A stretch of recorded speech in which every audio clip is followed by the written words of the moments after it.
পেট্রোলের পর এবার বিনিয়ন্ত্রণের পথে ডিজেল ও রান্নার গ্যাসও। প্রণব মুখোপাধ্যায় ইস্তফা দেওয়ার পর অর্থমন্ত্রকের দায়িত্ব হাতে নিয়েই সংস্কারমুখী হওয়ার ইঙ্গিত দিয়েছেন প্রধানমন্ত্রী মনমোহন সিংহ। কিন্তু অতীতেও বারবার দেখা গিয়েছে অর্থনৈতিক সংস্কারের পথে বাধা হয়ে দাঁড়িয়েছে রাজনৈতিক বাধ্যবাধকতা। তাই প্রশ্ন উঠেছে, ভারতে আর্থিক উদারীকরণের ভগীরথ বলে খ্যাত মনমোহন সিংহ কি ফের সেই পথে হাঁটার সাহস দেখাবেন? এ নিয়ে জোরালো জল্পনার মধ্যেই প্রধানমন্ত্রীর আর্থিক উপদেষ্টা কমিটির চেয়ারম্যান সি রঙ্গরাজন সাফ জানালেন, বর্তমান আর্থিক পরিস্থিতিতে অত্যন্ত দ্রুত এলপিজি, ডিজেল ও সারের ওপর থেকে ভর্তুকির পরিমাণ কমানো উচিত।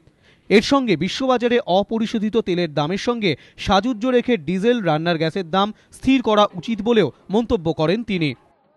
We need to control subsidies. Subsidies have been growing, and while some subsidies are extremely important and cannot be dispensed with, there are some subsidies which can be controlled. There is scope for reducing the fuel subsidy, and there is scope for reducing also the fertilizer subsidy.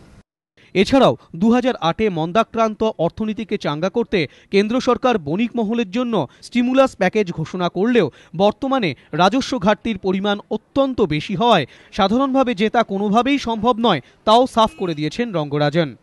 A stimulus package of the type that we introduced in 2008-9 in the wake of the international financial crisis is a bit difficult because we now have a high fiscal deficit, and therefore it is not easy to introduce the stimulus package of the type that we introduced in 2008-9.